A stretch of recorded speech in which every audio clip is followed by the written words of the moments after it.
Hello, everybody. This is a Let's Chat with BigLundi, something that I haven't been doing in quite some time, but I had somebody reach out to me and say that they wanted to do it. I apologize for the state of my voice. I have been having a bit of a coughing fit problem this week, so it's not the best, but I'll definitely get through this. Don't you worry about it.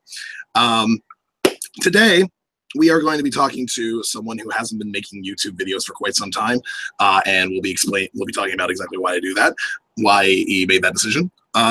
Today, I have with me for the third time on this channel. You would almost think that we're best friends at this point. Mr. Zennistrad, everybody. Applause. Hey. Good to have you on again and give me a reason to do another Let's Chat, something that I haven't been doing in quite some time because I'm a lazy person. I love being able to start off these Let's Chats by making you laugh a little bit. Like to me, that's always the best way to start. So I always try to sprinkle in some sort of joke.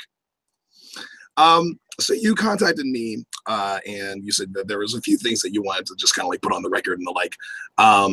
So I guess the first thing that, well, I'm curious about, and I think a lot of other people are probably curious about as well, who know who you are, is why stop YouTube? That was kind of a hard decision to make, if I'm going to be perfectly honest. But I think that a lot of it had to do with the fact that I just had other things that I needed to be doing with my life. Because at around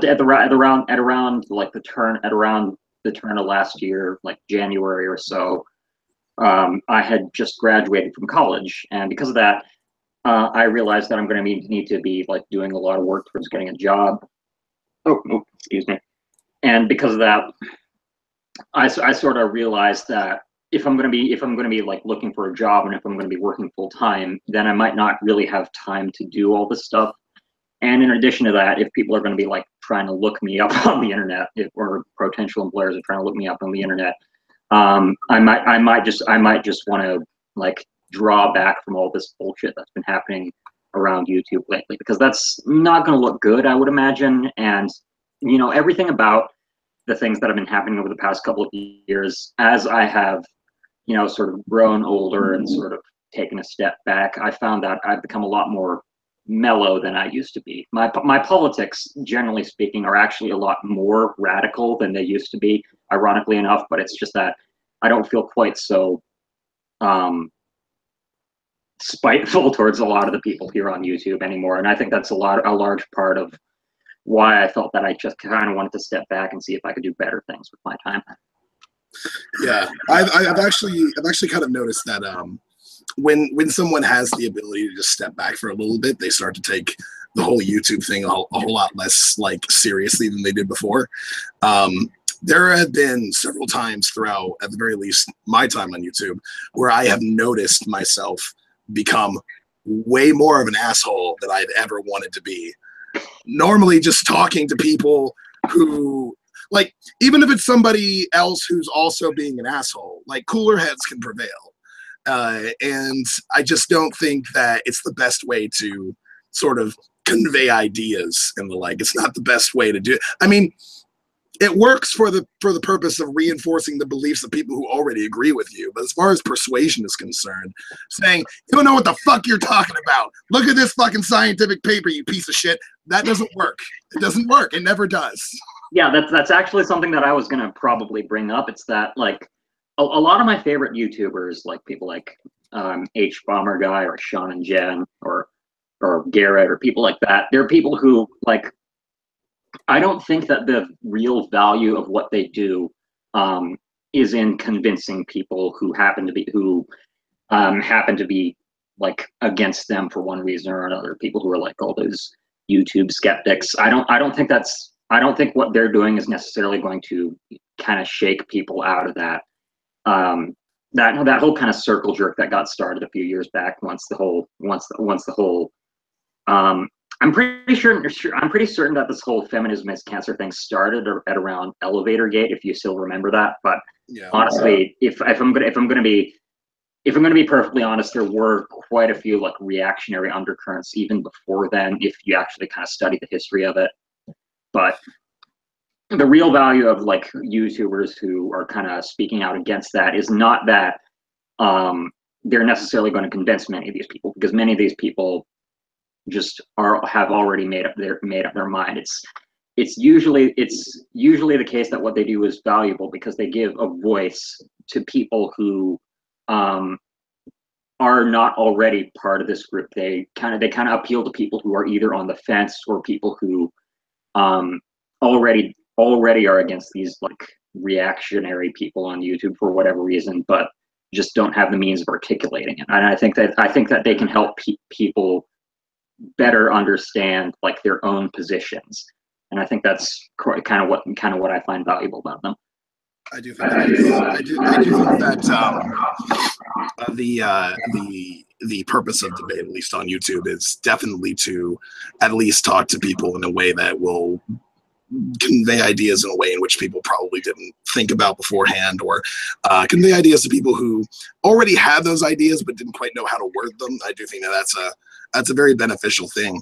But I kind of, as far as I'm concerned, debate on YouTube, since the inception of response videos, to be entirely honest, has been more about the theater of debate than it has been about the exchanging of ideas.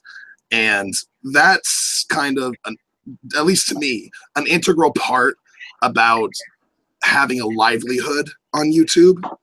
Like if your livelihood is dependent on getting viewers, on getting Patreon supporters and the like, then you have no incentive to engage in good faith with anyone.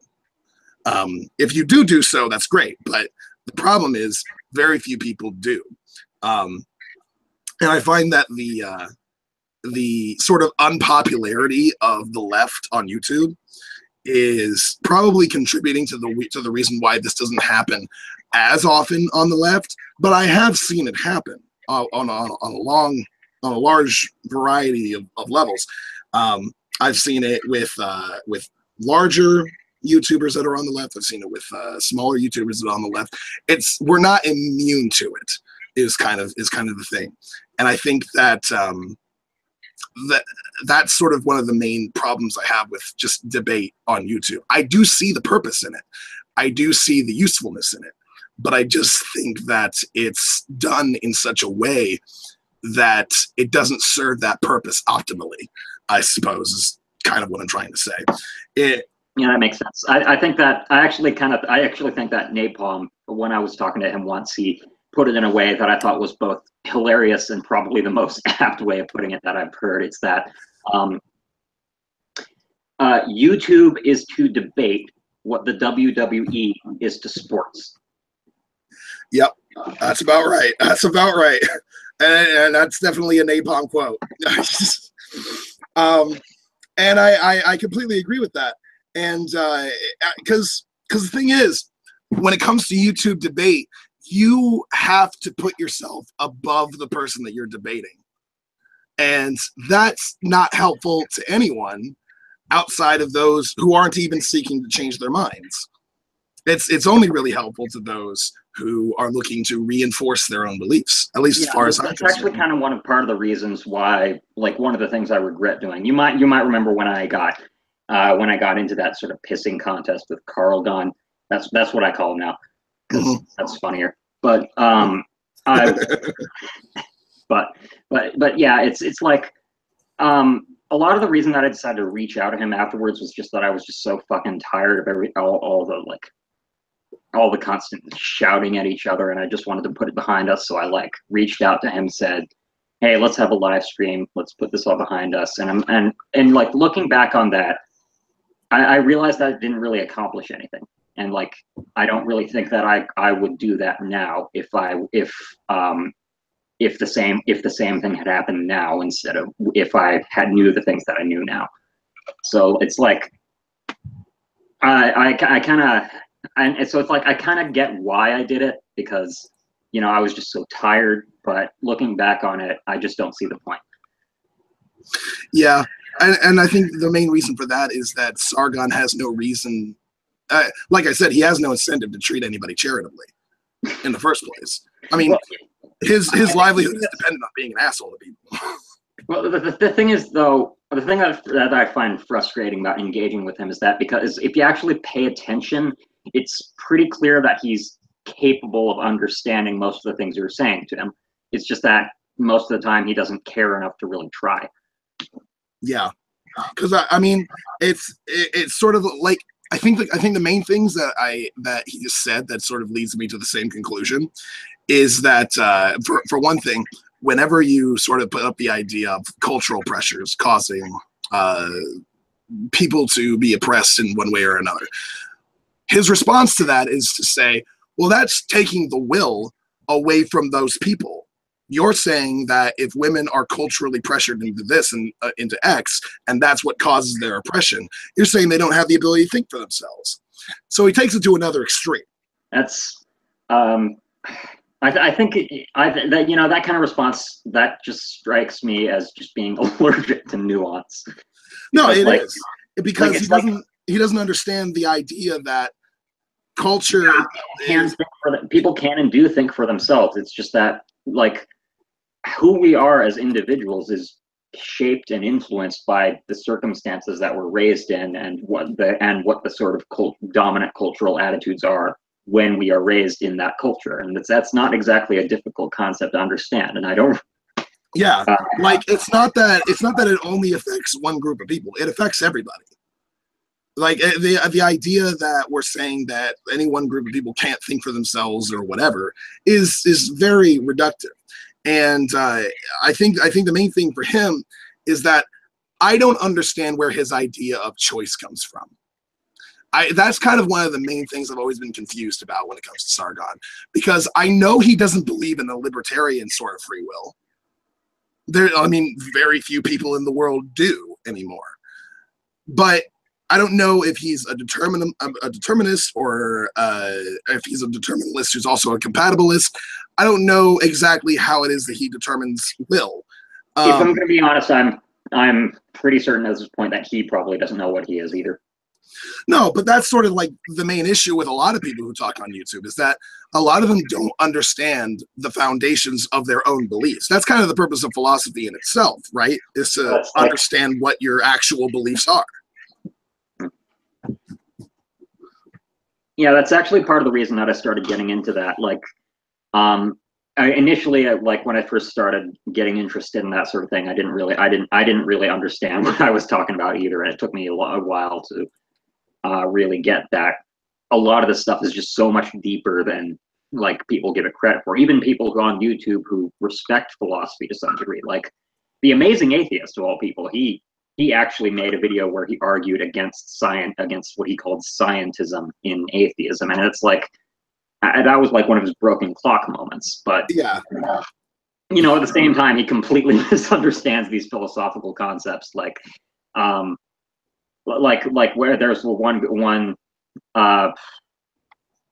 where there was this one video where he tried to argue against proof of God, and he didn't understand like the difference between like he didn't understand what philosophers at the time meant when they said cause, because there's actually different types of causes in that kind of philosophy. Goes back to ancient Greece. Forgot what they're called exactly, but I'm sure you probably know. The actual name for it, I'm not entirely certain. I do, to a certain extent, understand what you're talking about, though, because it does kind of frustrate me when people argue against the Kalam cosmological argument, for instance, and don't actually understand what it means in its first premise, because that, to me, is where the first premise is. I think the first premise of that argument, that everything which begins to exist as a cause, is the one thing in which needs to be dissected the most. Because there's like the material cause, the final cause, creatio ex nihilo, creatio ex materia, that sort of thing. Yeah. And I mean, it's not just that either. I mean, I've seen atheists all across the internet who just don't understand what the actual theological arguments are, and then their responses leave much to be desired. Like, I'm on your side here, and I think that you're making bad arguments. So maybe there's maybe that means that you might not actually understand what you're talking about. I don't know. Like I've heard, like, I actually have I've talked to a couple of people who are actually like oh, pardon me. Sorry, I was just adjusting my fan. No, that's fine. That's understandable. Like, I've talked to people who've actually studied philosophy, like in an academic sense, and they and like what one of these people said was that a lot of these online atheists seem to be logical positivists and not really know it. Mm-hmm. So it's like they seem to think that we can't take for granted anything. We can't take for granted anything as true. We can't really accept anything unless we can be proven using either some kind of logical argument or scientific evidence. But that's not really how a lot of philosophical arguments work. And logical positivism has been discredited for several decades because a lot of people, including philosophers of science, have seen that there are a lot of problems with the way that they treat scientific verification, for example. Right. I like it's always kind of frustrating to me whenever, because okay, Sargon has been purporting to read a lot of books about philosophy and economics, but every time he talks about them, and every time he talks about his understandings of them, it always shows to me that he's not reading with the intent to learn. He's reading with the intent to believe what he already believes. And I think that that's sort of indicative of most people, at least on the internet, who have the time to engage in these sort of discussions. My problem is a little bit different because, like, I can kind of understand reading something and not getting it because, like, I'm kind of a serial procrastinator with all the things that I want to read. But, you know, if that were just it, I suppose I could understand it. But, you know, I kind of doubt that he even really reads these things that he says he reads, if I'm going to be honest. I think that he just kind of skims them. Probably. I mean, I'm not going to sit here and I'm not going to say definitively for sure, but like there was this one time like back when we were arguing where I cited the study that shows that a lot of, like, for example, a lot of the fields that women choose to go into with their careers is in large part shaped by by social pressures when they're in high school, for example. And he said I cited that study. I put it in the video description. He said, "How can you tell that it's not biological?" And I'm like, because it says there are social factors in the actual study. That's literally what it says. It's like it's and then, you know, that's kind of the point where I realized that, you know, that's kind of the point where I started to suspect that this wasn't really worth my time. But, you know, I was just so tired that, you know, the thought of just not bothering with him didn't really occur to me, I guess. Mm-hmm. I mean, I feel like that there has to be people who are willing to at least engage with him, because the fact of the matter is, right now, as it is on YouTube, something that we have to accept is that the predominant viewpoint is center-right, basically politics and social policy. People are very comfortable with dismissing social justice entirely, very comfortable with just believing that capitalism is awesome and that there's no, like, problems with it, or that the problems with it are something that we can just fix in time or whatever, and not fundamental flaws. There are people like that sort of belief system is the mainstream. And that also, of course, attracts a lot of people who are much further right, because they're, you know, be it Sargon or Black Pigeon Speaks or whoever the fuck, if you rail against the left in any way, you're going to attract people who are basically Nazis. That's a fact, and you can't really get away from that. Now, you can make videos afterwards or make statements afterwards saying, I'm not a Nazi and I don't believe in Nazism. I think Nazis are assholes and they should all just go fuck themselves. You can say that. But the thing is, a lot of these Nazis aren't really put off by that because they see you as a potential ally. They see you as railing against the same things that they rail against. So you can tell them that they should go fuck themselves and you don't believe in anything that they believe in. But they'll still approach you and be like, "Hey, I know you're not a white supremacist or a nationalist like I am, but give me some time to try and convince you." And that's what they do. And if they're not out and out a Nazi, if they're not literally saying all the Jews should be put in ovens, if they're not literally saying that, a lot of these people have no way of actually delineating which ones are Nazis. So it's very easy to start accepting the points of those Nazis if they're people who are in your audience who generally agree with you in the first place. Yeah, that's something that I've actually kind of noticed too. It's like there seems to be this big talking point that like a lot of people are reacting negatively to like the whole Nazi punching thing because they're like, oh, you say everyone is a Nazi, but like I actually have even though I don't really have a whole lot of problems with punching Nazis, even though if I'm going to be perfectly honest, I'm probably too busy and too scrawny to bother with that myself. The thing is though, I have a very specific idea of what a Nazi is. Nazis have a very specific ideology, and even if you go more broadly and say fascism in general, I have a very specific idea of like what that is. It's right wing, anti-liberal, anti-communist. It's strongly nationalistic. It's built on the idea that the individual should be dominated completely by the state, and that the state somehow treats the individual with this as the same unity as the state, and it generally rejects modernism to a degree that it centers itself around this idea of national rebirth, that the nation has fallen into decadence and needs a strong leader to restore it to its former glory. Those are all very, very specific things that are very specific to fascism, and I find that one of the things that I'm not sure all of those are very specific.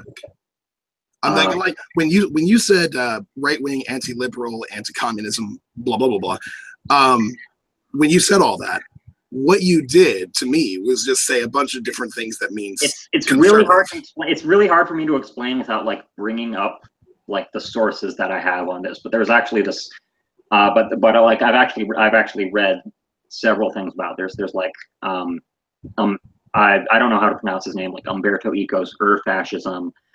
There's also this other theory of fascism that I particularly like that says that fascism is rooted in sort of the central myth of national rebirth, and it's called palingenetic ultranationalism. It goes into a lot more detail than I think that I can reasonably articulate in an unscripted.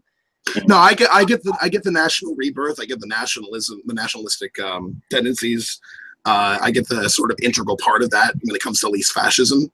For me, I don't know. I know of people who think that like beating the shit out of Nazis is a good thing, and I would tend to agree if there was an actual like reliable method to identify Nazis.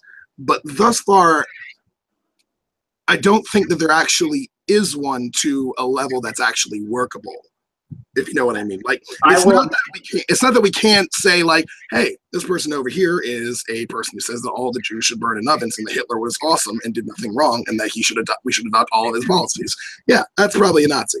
But I actually do generally get that. Like, there are a lot of ways in which people can possibly like not. There are a lot of people who are like probably not as dangerous as they might appear to be on the surface, and that I think actually kind of goes into my that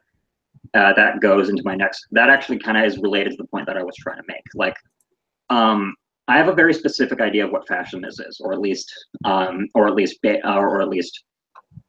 specific enough that I think that if someone has these kind of crazy nationalistic xenophobic beliefs that would require ethnic cleansing in order to actually work, then that's generally sort of what I would think would be that's generally what I would think either Nazi or Nazi adjacent. But the problem is that a lot of these people who say, oh, you just think everyone you agree with is a Nazi, they tend to blur the line, because even though they're not fascists, even though they might be people who think that fascists are terrible, they in several ways unknowingly advance the rhetoric of actual fascists by repeating their same talking points, even if they don't necessarily realize that it's sort of playing into the same ends. Like, for example, there are a lot of people who act like cultural Marxism is somehow a real thing. And it's like, okay, first of all, that doesn't make any sense, because, like, is there a cultural labor theory of value? Is there a cultural historical materialism? Because I don't think you know enough about what Marx actually said to make this comparison work. But and secondly, though, you see people like Anders Breivik who cite cultural Marxism as like the downfall of the West, and you see it as a talking point that's being advanced by a lot of these like really, really frightening far right places like Stormfront, and even back in like literal Nazi Germany, they had the concept of cultural Marxism. It was called cultural Bolshevism, and that was one of their main propaganda points. It was something that they used to rally people to their cause against who they saw as Marxists and the Jews, who, like in the mind of the Nazis, were more or less the same thing. So even if you're not a Nazi, even if you think that fascists should go fuck themselves, then if you repeat these things about cultural Marxism, you're kind of validating the stuff they're saying that actually advances their agenda. So it's like that's where it gets complicated. The thing for me, I don't disagree that there are people who can be considered useful idiots in the sense that they actually advance the rhetoric of people who they would otherwise disagree with on a lot of fundamental issues, but because there's like a common enemy, basically, at least in the sense of like the people who are identified as the people who are destroying society, however the hell exactly that's supposed to be manifesting. I don't disagree that those people exist, and that's where a lot of this sort of sentiment that there's a lot of people who unknowingly support fascism and Nazism and blah, blah, blah comes from. But I will say that I have seen on a number of occasions, not just on Twitter, but on Facebook and on Reddit, on a wide variety of different areas, that there are people who are, for the most part, liberal, that I can identify, who are called Nazis. I've actually seen that a lot of. I've actually seen that too, if you can believe it or not. I actually have a friend on Twitter who'd been accused of being a Nazi for saying some things that I will admit are like, were kind of insensitive in context. It's just that the thing is I think is that in a lot of online circles, it's easy to kind of zero in on a single thing that someone said and then just take it way out of context. And the thing is, though, is that this is sort of a problem with social media. It's like this person is not exactly a Nazi, but they said something that might be construed in the wrong way as Nazism, and it sort of becomes this game of telephone where people kind of repeat it. And as it gets repeated, some of the nuance gets lost until it becomes, hey, this person is a Nazi. I will admit that is absolutely a problem. I've actually seen it happen. And to me, that's kind of the reason why I, like, in principle, I understand the idea of cracking down on people who are fascists and Nazis and trying to fight back against them. I do understand that. But the realistic applicability of doing so as a result of this sort of confusion that happens all the time, that I've seen personally, that you've seen personally, that I've seen happen in real life one-on-one discussions, wherein somebody can just be attending the wrong rally and all of a sudden, hey, this one's a Nazi, or wearing the wrong hat. Just wearing a MAGA hat can do it sometimes to be called basically a Nazi. I've seen it happen, and to me, that's kind of the reason why I can't support this sort of like violence against Nazis, not because I sympathize with Nazis, but because there's going to be a lot of misidentification going on as a result of this not being very clear to a lot of people. Well, that's actually kind of one of the things that I reason to say. That's actually kind of one of the reasons why I actually believe in a lot of cases that, like, I probably am a little bit leaning more toward, I probably lean a little bit more towards, hey, let's stop these Nazis from organizing than you do, because like I would say that my politics are pretty far to the left at this point. But I think a lot of it, I think I like do actually get that completely, because I do actually kind of understand why someone would be averse to that, because people don't like violence. That's kind of universal. People don't really like violence. They might in some ways tacitly support violence because they're uncritical of institutions that sort of perpetuate it in some way, but they don't really like it being something that happens in a way with which they might feel that they can be threatened. And I think that that's probably one of the big problems of politics that's emerged like over the last couple of years, because we're seeing sort of a rise in this. And I actually would advocate that in some cases, Nazi punching might not be a good idea, because, you know, sometimes even though preventing them from organizing, I think, is sort of a net gain, even though in some ways contradicts some of the like principles of free speech that I otherwise hold. I think that preventing these people from organizing to like commit crimes against immigrants or Muslims, or religious minorities or ethnic minorities, I think that can be, I think that can be a good thing, and that probably has something to do with my ethics more or less being consequentialist in some way. But I do think that in some cases that's ill-advised, because I think that's in some cases it really can backfire. So, like, for example, if you want to shut down like a Nazi rally, I think that's something that might be better, would be if you just brought a bunch of people and then brought Vuvuzelas to just drown them out. I think we should bring that back. By the way, that's something we should absolutely bring back. Just a bunch of people just going into the rally and just being like, "Fuck off, Nazis!" Like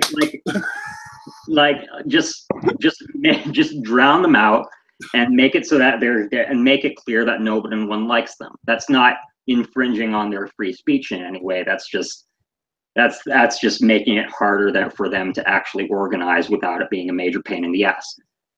And I think in a lot of cases that would probably be the wiser option. I could probably agree with that. I don't see too much of an issue with that. The only issue for me, and this just comes back to what I see as like fundamentally an issue when it comes to organizing these sorts of counter protests and the like in general, is there will be those who are organizers of such events who might identify something that is merely a conservative rally as something worse than what it is. And as a result, you end up spending resources on going after something that's not exactly what you're meant to be going after. You know what I mean? Yeah, I guess that's understandable in a way, but I think that for the most part, that problem is one that's largely exaggerated by the. I think for the most part, that's something that's largely exaggerated by the right, because I think that's. I think that's something. I think that a lot of what they actually want to do is something that's only possible if they can make their constituencies afraid. And so it's like it's opportunistic in a sense, and that's why I do generally agree that this is something to be careful about. But you know, I would at the same time be very careful about making this problem to seem bigger than it is, because it can play into the hands of a lot of people who actually who actually support things like banning actual free speech, actual organizing, because the thing is though, because the thing is, when a lot of these people say that oh, hey, we should clarify this and this protest group of protesters or anti-fascists as a terrorist group. What they're not understanding is that they're essentially giving the government free license to deem anyone who they don't like as terrorists, and that can be really, really scary and really, really dangerous. Yeah, I completely understand that. And it's not that I'm against this in principle, and I think I'm at least probably very much in your camp in the sense that this does need to happen to at least to some extent, but we do need to be careful about it so that we don't end up getting either friendly fire going on with the people who are, for the most part, liberal, being just kind of like shouted down or whatever, or so just some unnecessary casualties in the sense of people who might not be as bad as what you're actually trying to go after, being the ones who end up being the targets.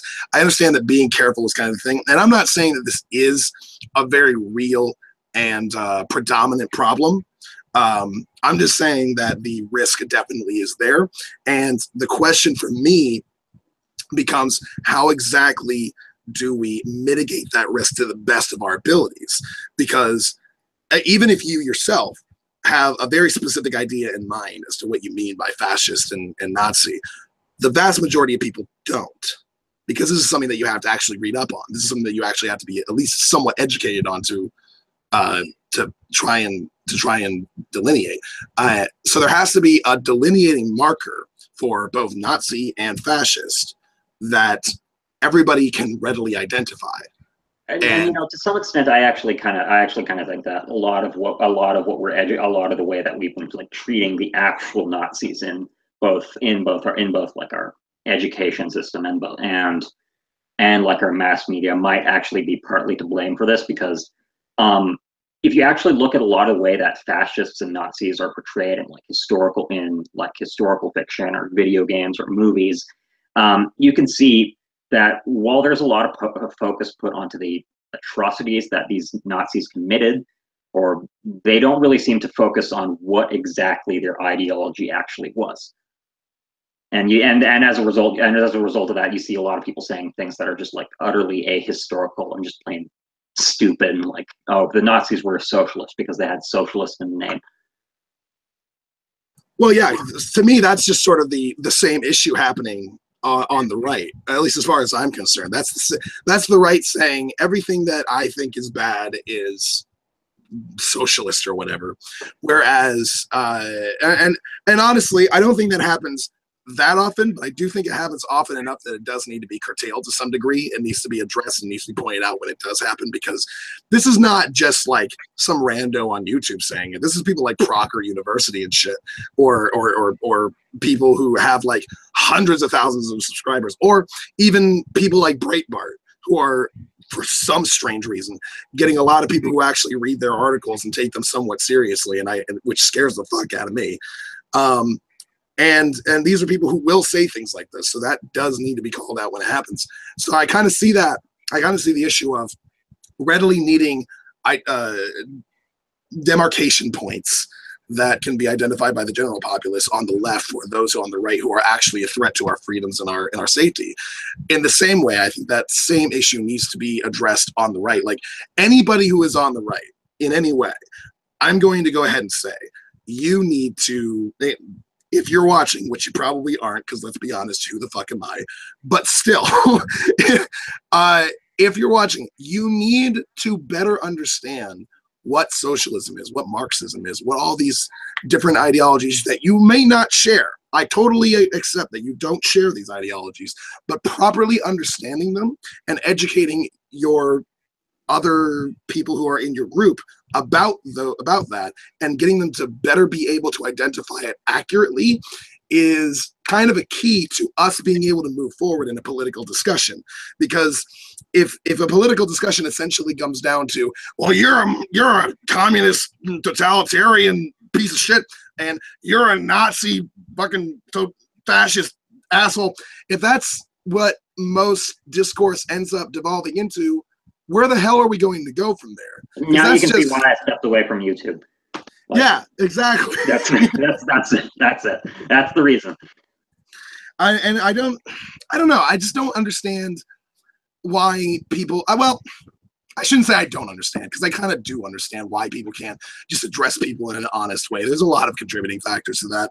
I've already mentioned the incentivization of being popular in AdSense and Patreon and all these sorts of things, and maintaining an audience. And as a result of having to maintain an audience, having to toe a particular line.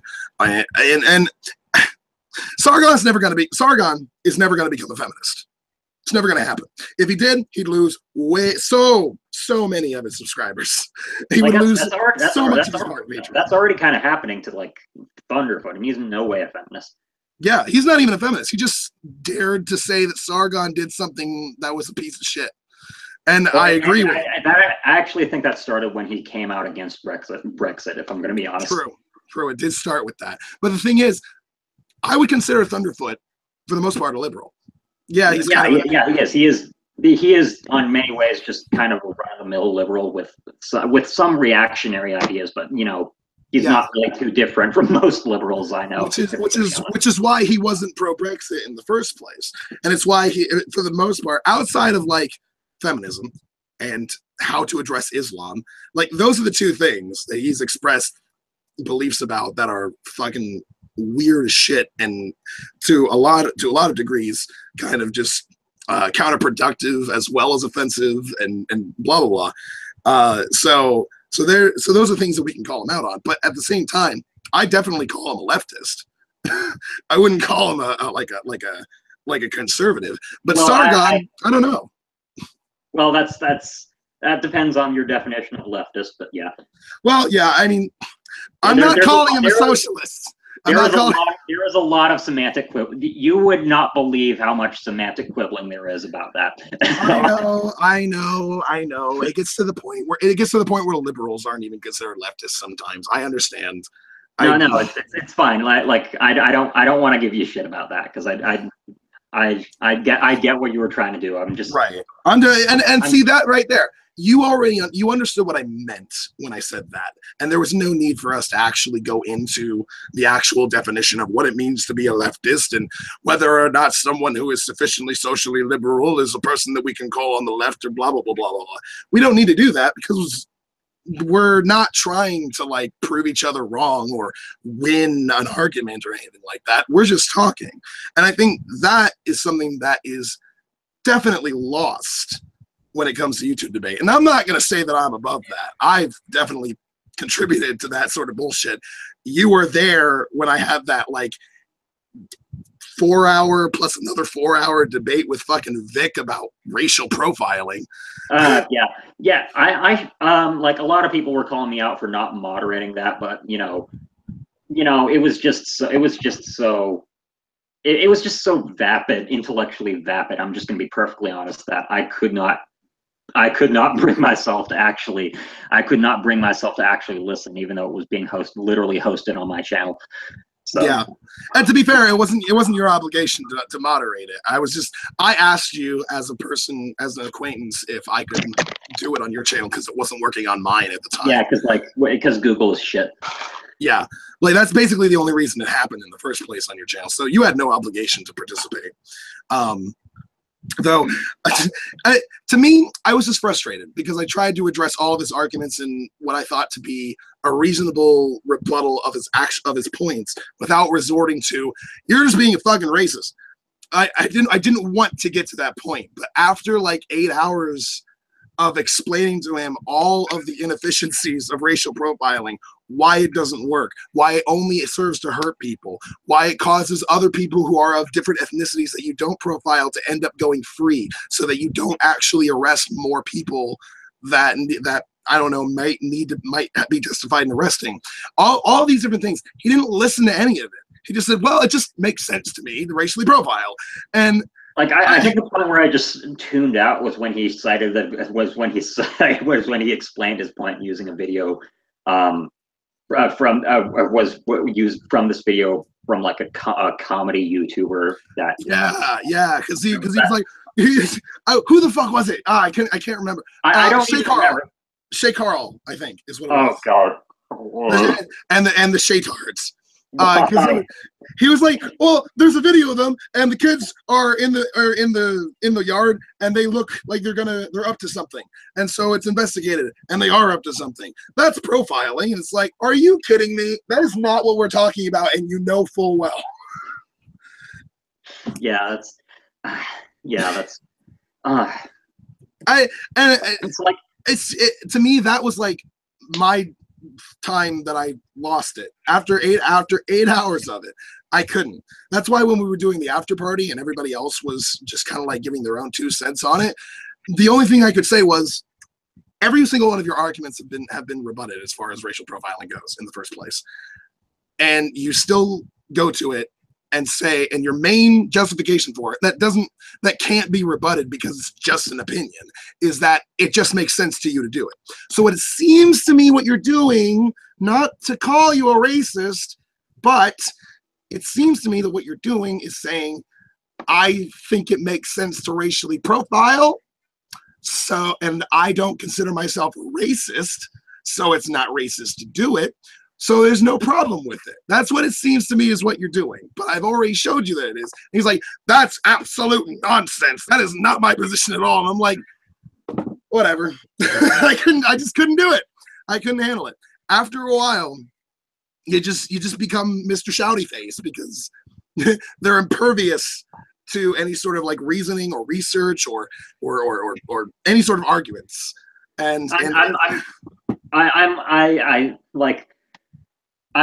recognize that there's a possibility that someone's going to try to take us out of context about that whole Nazi punching thing, because that's just how YouTube works.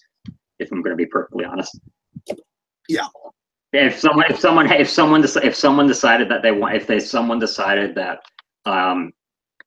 decided to like have a vendetta against either of us for some reason, it's just like look through the entire live stream for that one clip that puts you in the worst possible light, and then just puts it up there and argues against that. You wouldn't believe how many times I've seen that happen. Yeah. And of course, to be fair, Vic's not the first one that I went nuts on. He's there's been many response videos that I have made where I went crazy on people. I think my best response videos were the ones that I made against Hazen Birch. Do you remember? Oh, him. He's a character. I'll give him that. Yeah, because I didn't lose my shit at him. At least not in the first video. In the second video, I was flabbergasted that he would compare the way in which fat people are treated in the United States to the way in which trans people are treated, and say, therefore, I have a valid opinion on this. After like the first, I kind of halfway through YouTube, I made a point to where like I just stopped paying attention to any responses to me. Like after like towards the end of when I was still on YouTube, I just stopped caring, because like, what's the point? What's the point if no one's gonna get anywhere? So it's like, yeah, but to me, it served a better purpose, because while I did rebut him specifically, is what I was doing, I was indicating the sort of integral issue when it comes to YouTube debates in general, which is that respect for facts, it comes secondary. And that respect, like, because you can give all the studies in the world that you want to people. That's not what's going to change their mind. You have to appeal to what they already believe first. Like, and that's very difficult to do when you're so diametrically opposed in so many ways. The only thing that we can say that we all sort of agree on is that we want society at large to thrive and flourish and be great for everybody. That's what we want. But outside of that, our methodologies can go from all sorts of different directions, and how to connect those directions is a fucking puzzle that Wittgenstein couldn't fucking solve. Yeah, the thing is though is that I think that actually kind of had a lot to do with my sort of gradual political transformation, because I used to be a liberal. I have mostly liberal family. I've considered myself on the left for basically my entire life. But the thing is, though, it wasn't other people's arguments that ultimately, that ultimately transformed me into sort of the person that I am now. It wasn't what gave me the beliefs that I have now. What it was the fact that I realized that a lot of people. It was the fact that I was treated like assholes by a lot of people who I now disagree with, and I think that's true for a lot of people. And I recognize that there are a lot of assholes who agree with me also. It's just that I think what ultimately spurred my transformation into this sort of libertarian, socialist, or anarchist thing was that like a while ago, like 2013 or so, I had a bad experience with someone who might be called an SJW. I flirted briefly with a reactionary community. Then I kind of realized that a lot of what they believed and did not fit well with what I actually believed. So I kind of turned my back on them. And then, out of spite, just went completely the opposite direction. And like a lot of what I did during that period from like 2014 to 2015, I still agree with a lot of the things that I said back then, but I think that the way that I went about doing that was kind of misguided. And I started associating with some people who, if I had a choice to now, I would not associate with, just because they happen to oppose these like so-called anti-SJWs. And I think what ultimately kind of brought me to this place where I am in now is that I actually had the time to sort of take a deep breath, step back, really sort of introspect and think about what I was doing, and realize that what I wanted was a lot more consistent with anarchist principles than it was with any kind of liberal principles. I think that the people who I think were most consistent in their principles were people who were like fairly radical by mainstream standards. And I think that that's what ultimately caused me to realize that I wanted to be here, because these are the people who I realized represented my beliefs more accurately when I wasn't just trying to shit all over the people who I hated. Right. And there's always the benefit of having people who are able to elucidate your ideas a little bit better than you can, and being able to rely on them. For some people, that's not enough. For some people, they want to be able to say their opinions as well, even though it's not quite as refined as the others who are already stating that opinion or that point of view anyway. And I can understand that. Oh, pardon me. I'm terribly sorry. But I think that you do yourself a disservice to insist on speaking about things which you're not that great at speaking about, which is kind of why I've also distanced myself from YouTube. I know some people have called me fairly articulate and whatever, and there are some things that I understand a little bit better than the average person, but I'm still just some dude with a webcam at the end of the day. So yeah, that is true. Like, part of the reason that I no longer call myself a feminist, even though I am like broadly sympathetic to feminism, has a lot to do with that. Like, half of it has to do with that. The other half has to do with the fact that like I'm a man and I don't really feel like I should be taking up attention in what is essentially a women's movement. But a lot of it also has to do with the fact that there's just a lot of stuff that I still have to actually read about and research in order to properly actually understand what the hell I'm talking about. So that's part of the reason why I sort of stepped back on that. And that's also part of the reason why I started talking a lot more about sort of like class consciousness and like leftism in general, because that's something that I do actually have some like that I do actually have some kind of knowledge base about. I have actually read through quite a few materials, like not as much as I would like, because I am kind of a serial procrastinator when it comes to reading, but I've talked to a lot of people about that and I've read information about that.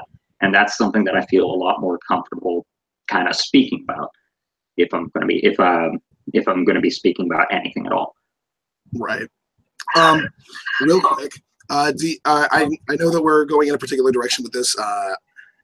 Do you have any thoughts that you'd like to express about the entertainment that you've been doing in the past couple years since the last time that we spoke. And I asked that because I have to go to the bathroom real quick, and I'd like you to entertain the audience with that, if that's okay with you. Entertainment, like I don't know what that means. I don't know what specifically you're talking about. But, TV shows, movies, music. Okay, so you go to the bathroom. I have no idea how I'm going to entertain an audience for that long, but I am terribly sorry that I'm doing this to you. No, go ahead. Oh God, go ahead. I'm not going to keep you. Hello, people. Well, this is just fucking awkward, isn't it? So, I'm completely drawing a blank here. I don't know if I'm going to actually be able to say anything while I'm just sitting here. So I'm just going to sort of sit here and stare at the screen for however long it takes him to get back. Oh boy.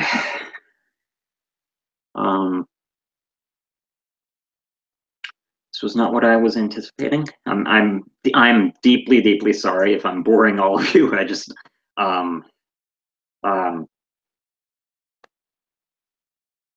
do any of you do any of you?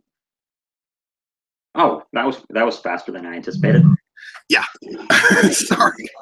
That's if you were in the middle of a thought, please complete it. I was not. I was literally just stalling the audience because I couldn't think of anything to say. So. Oh God, I'm so unprofessional.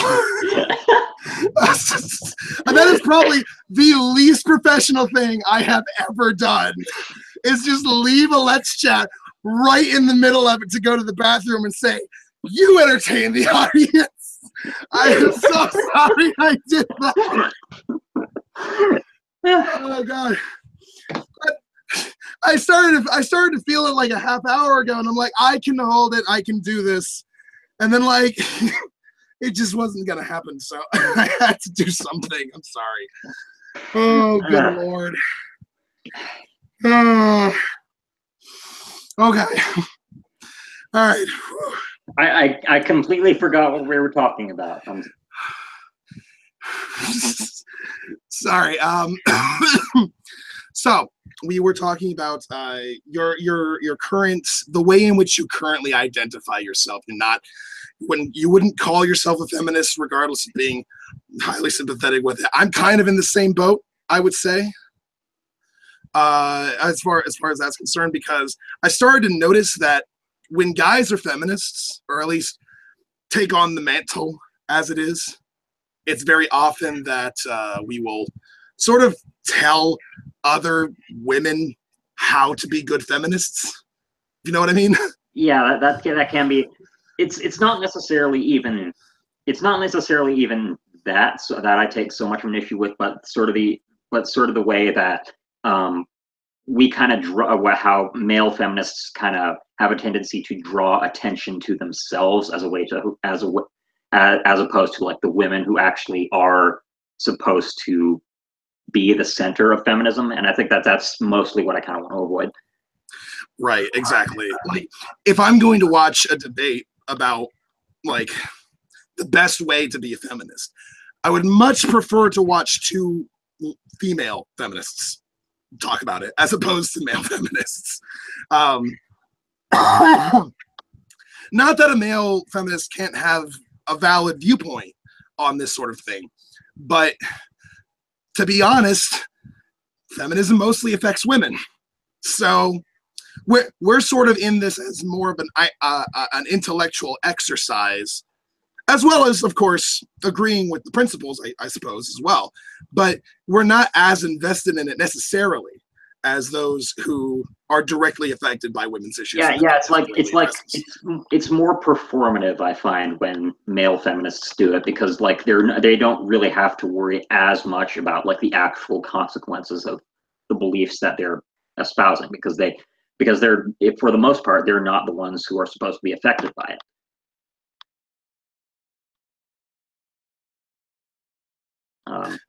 The chat was accusing me of dying.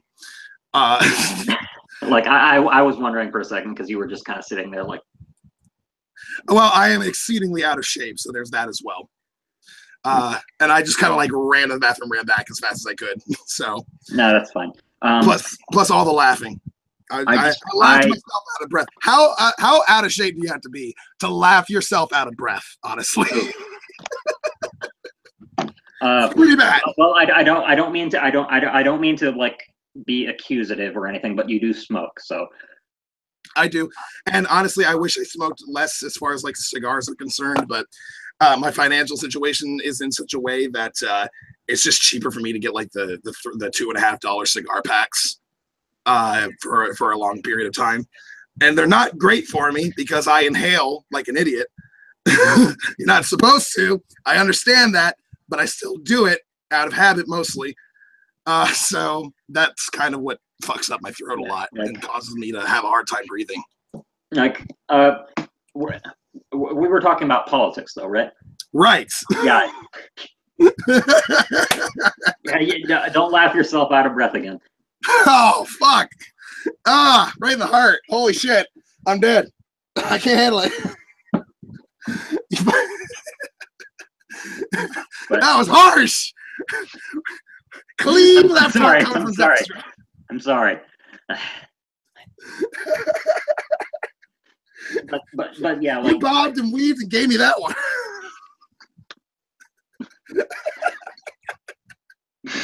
Oh boy. It's like my politics are at a point where I now have a general idea of where I am, but not really like a specific idea of what exactly I want to be. Because a lot of people who don't know what anarchism actually is just sort of have a vague idea that it means being against the state or the government. And people who have sort of a slightly more nuanced idea of what it is would know that it's actually a socialist. It's actually mostly a socialist idea that's against capitalism and other forms of hierarchy as well. But there's so much infighting within anarchism itself, and there are so many different actual tendencies that you can't really just accurately describe your political position just by saying that you are an anarchist, because that could say a lot of different things. It could mean that you're a mutualist. It could mean that you're an anarcho-communist. It could mean that you're a syndicalist. Or it could mean that you're something entirely different, like a post-left anarchist, which is I don't know what post-left anarchism is exactly, other than that it seems to be mostly a way of anarchists to say fuck you to other anarchists. Yeah, I'm not. I don't know what post-left anarchism is, so I'm not going to comment on it. It's people who think that regular anarchism is not quite edgy enough, from what I can tell. I'm sure that's oversimplifying the position, but I can't defend it. That is absolutely an oversimplification. I have actually noticed this because, like, last year I started to try to get a little bit more into figuring out what exactly my politics is, and I'm still not entirely sure about that, because I do have a lot of socialist sympathies, a lot of libertarian socialist sympathies. If I had to put a label on it, it would probably be libertarian socialism, something along those lines. But that's not even all that specific, at least not to me, because I've seen people who are that argue with each other very dramatically about, I guess, a minutia of detail. But still, hey, do you think that we should still have money? Yeah, that's kind of one of the big ones, actually. Because I think that it's theoretically possible to create a state, well, not a state, but you know what I mean, a society that doesn't need money. But if we do that, it's going to take everyone in the world basically agreeing at this point, thanks to the level of technology that we've achieved. And I highly doubt seeing that happen. And it would at the very least take. Yeah, that's actually one of the reasons why I've become a little bit more sympathetic to mutualism, which is actually one of the first kinds of socialism to exist. It's what's known today. It's part of what's broadly known today as left-wing market anarchism. It's anti-capitalist in the sense that they don't think that there should be a capitalist class that owns like the means of production and then hires other people to use that means of production to produce goods for them. but it still argues that there should be like a market of some kind, and that this is generally more feasible than the sort of moneyless society that we might see in an anarcho-communist society. And the reason I'm more sympathetic to mutualism is that excuse me, sorry about that. And the reason I'm more sympathetic to mutualism is that most of the mutualists that I've personally spoken to seem to have a broader understanding of political economy, whereas anarcho-communists, when they talk about political economy, they just sort of facting about and then vaguely gesturing to Karl Marx, which doesn't really work in most cases, I find. Paying more lip service as opposed to actually supporting a sort of Marxist ideology. Yeah, it's because like anarcho-communism is actually anti-Marxist in a lot of ways. It's just that they have the same sort of framework for and now analyzing capitalism and its flaws and sort of how they imagine things like political economy to work. Whereas mutualists, they draw like more from the work of people like Pierre-Joseph Proudhon and Benjamin Tucker, who are sort of more individualist in that sense. In a sense, it's complicated, and I've not really even scratched the surface of it, but it is something that I do want to get into. It seems appealing to you. Yeah, it's the major reservation I have about mutualism is that markets, by their very nature, and sort of the emphasis on people owning the product of their own label, not their own label, their own labor, all that emphasis on that, it seems to place the disabled at an inherent social disadvantage, and that's something that I've not heard a lot of answers to. So that's one of the reasons that I'm not yet ready to call myself a mutualist. I see. Currently, the way I see things, there are a few things that I think our society definitely needs. I think all basic living expenses should be taken care of. I think healthcare should be taken care of, and I think education should be taken care of.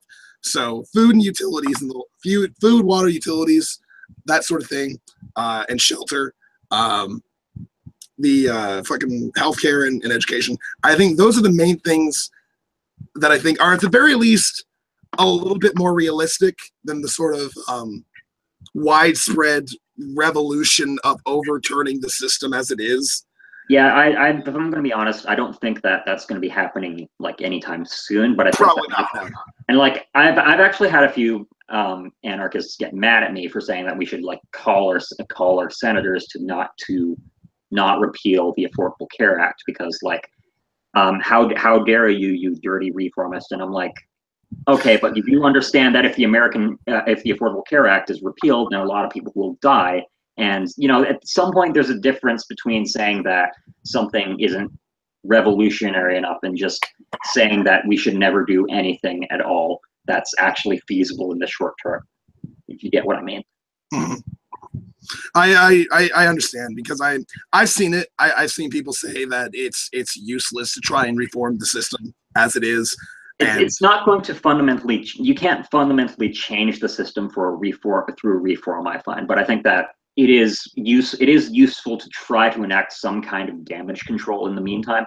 Right, and because we don't live in the system that they want right now. We just don't. So if we don't, what do we do right now? Right? Yeah. Yeah, that seems so simple to me. My laptop, I just realized, is running out of battery, so I'm going to need to grab my charger and plug it in. I apologize. Hey, no problem. I did exactly the same thing to you. Okay, unlike you, I don't actually need to leave for more than like 1 or 2 seconds. So I know. God damn it! Let me have this. I swear I don't mean to be dragging you so hard today. That was such a passive aggressive statement. Holy shit! I didn't mean to do this to you. I'm sorry. Unlike you, my problem only takes a second to resolve. Oh yeah. That came out sounding a lot more asshole-ish than I intended. It's fine. I've got a thick skin. Oh, holy shit. I am loving this. I deserve all the abuse I get. That is for certain. I've at least done something to everybody. I'm going to say that. I've at least pissed some people off at some point, and I'm justifiably a person to target for some shit. I get it. But that actual thought right there does lead me to another thought that I had earlier when we were talking about the sort of over-aggressive nature of people who are on the far left. I know you and I actually got into it on Twitter a little while ago about the Stephen Colbert like dick holster joke. Do you remember? Oh yeah, that's like yeah, that's something like I can see how some people might take that too far, but like I've heard a lot of like a lot of people who I know that like mostly people who happen to be gay or lesbian or something like that. I know quite a few people on the left who were upset by that, and I think that for like regardless of how far they took it, they had some reason to be upset by that because, and you know, you and I disagreed with that, and like that was fine because we disagreed. We gave our thoughts on it, and then we just kind of let it go. We're like, well, there's no real reason to pursue this any further. We just fundamentally disagree. That's the thing. Thing is, you weren't the only person who ended up getting involved in that little debate on Twitter, if I remember correctly, because you asked me to stop tagging you in the Twitter conversation, so I did, and I made sure that anybody else who participated in it did as well because it's disrespectful. If you're saying stop flooding my notifications with shit I don't want to talk about, then it just makes sense to do that. Yeah, it's just common courtesy. Yeah, so. But that argument ended up going on further, and somebody else called me the typical white, straight, cis male piece of shit. And I went, wait, pardon me for a second. Wait, did they call you straight? Yes. Okay, that's wrong. I'm pretty sure that's wrong. Yeah, I'm bi. Yeah. But that's kind of the thing. That's the assumption that's made. If I don't, and I've noticed this, it's a very infuriating thing when the anti-fems and anti-SJWs bring this stuff up, but it is a thing that happens where you can't just use the fact that somebody is a part of the group that you're trying to fight on behalf of to justify whatever it is that you're thinking and presume that everybody who is against your position is not a part of that group, because it's just not true. Now, I may be wrong in the way in which I perceived that particular incident. It may be that I should have taken it more seriously. It may be that I was delineating the actual like offense that people were taking, and that I should have been more respectful. Maybe, but that doesn't mean I'm straight. Yeah. And I see that so much. It's obvious to me, honestly, that you can find anybody of any particular demographic who will actively fight against their own interests without knowing it. Usually, you will find women who are pro life and want to make that policy.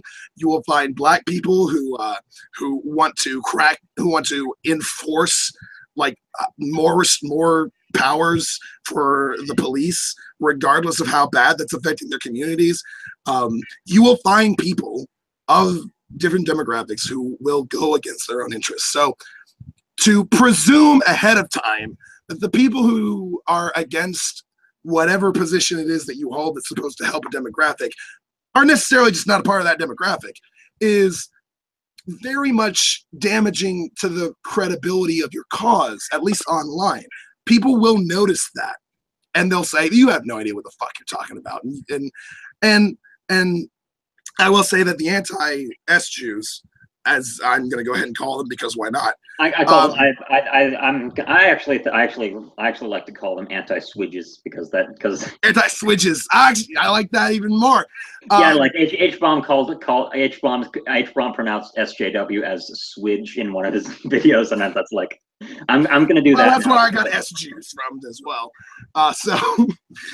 But but they take it to a much further degree, wherein they will actually participate in this exact same like weirdness, where they'll say, this black person disagrees with you, so are you gonna shut the fuck up now? No, obviously. That's not how it works. Yeah, that's yeah. Closet gays. Sorry. I have actually had a lot of problems come towards myself for being bi from people who are basically on the left, or people who are part of the LGBT community, because they forget what the fuck B means. I'm not actually part of the LGBT community in any meaningful sense of the term, but like I actually have a lot of friends who've spoken out about how there's like there's a lot of hostility sometimes towards bisexual people and things like for example if I know someone who happens to be a bisexual woman, and I heard a story about her getting shit at a pride parade because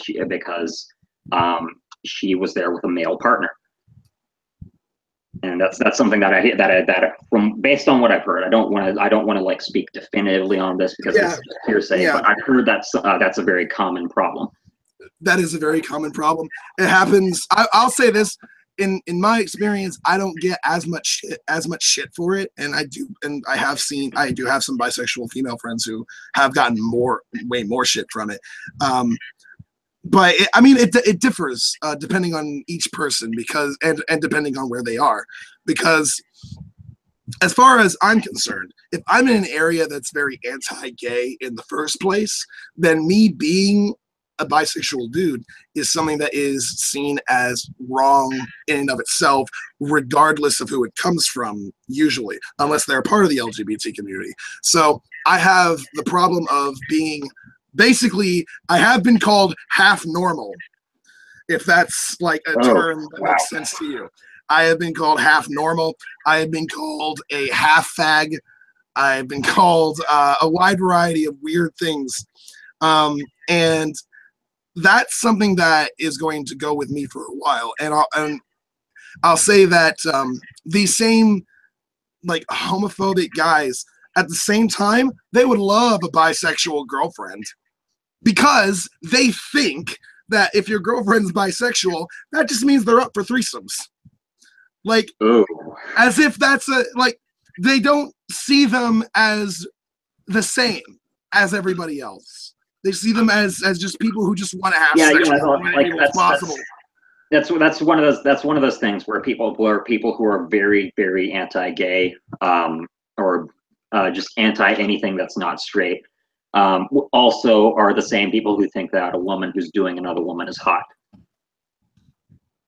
Right.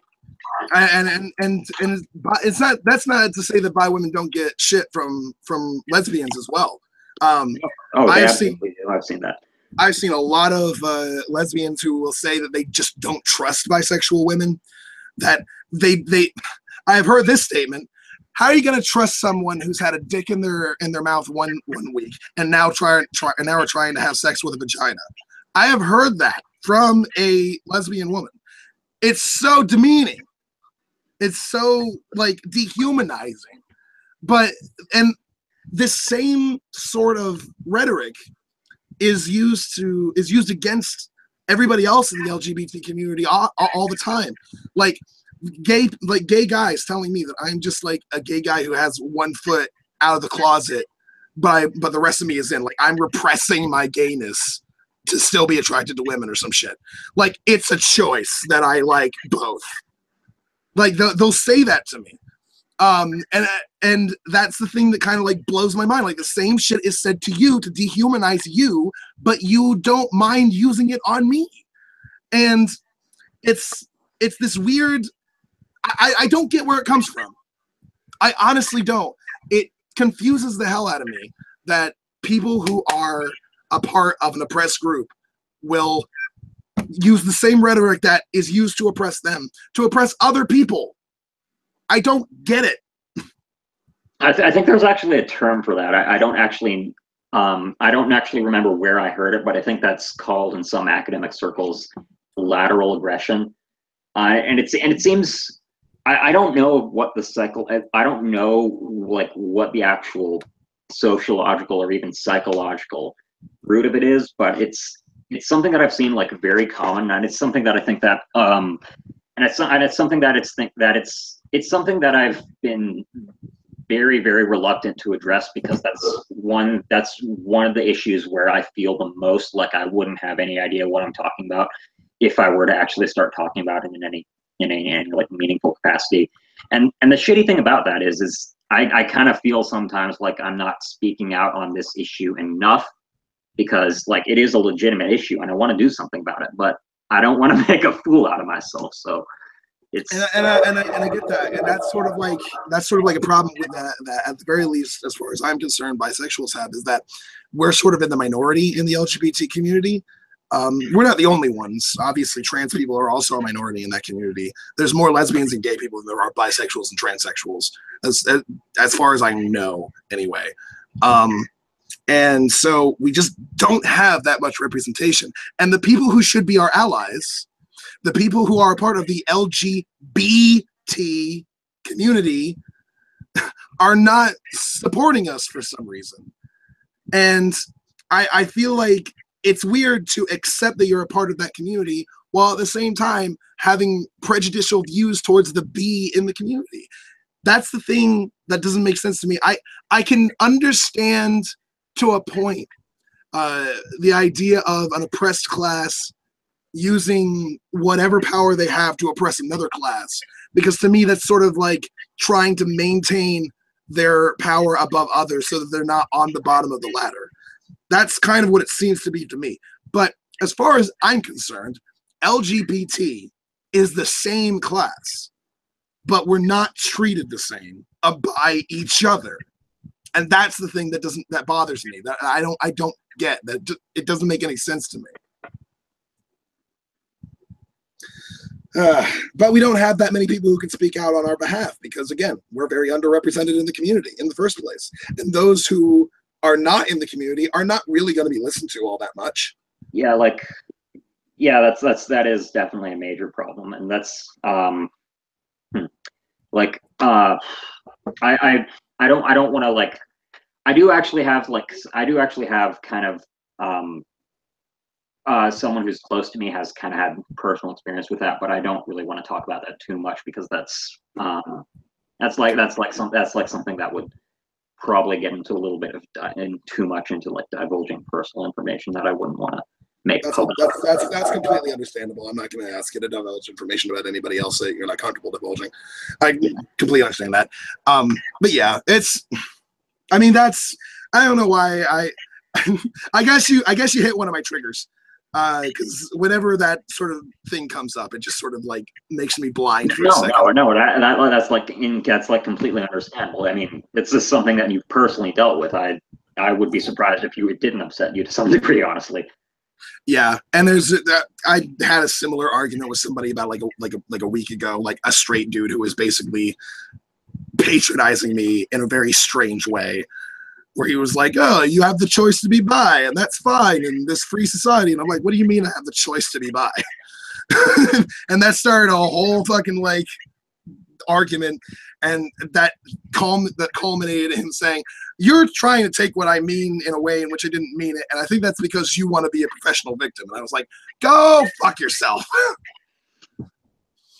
Like, yeah. As soon as someone says you want to be a victim, shutting down. That conversation is gone. There's nothing more to be gained here.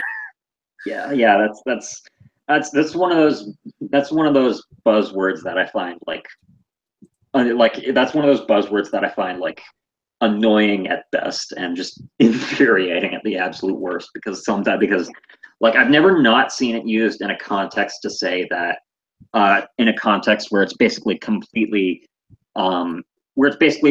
used to dismiss any sort of hardship that someone might have gone through by saying that, oh, well, you want this to happen, so why should I sympathize with you? Yeah, people who say, I'm not going to be a victim, I understand the sentiment. I do.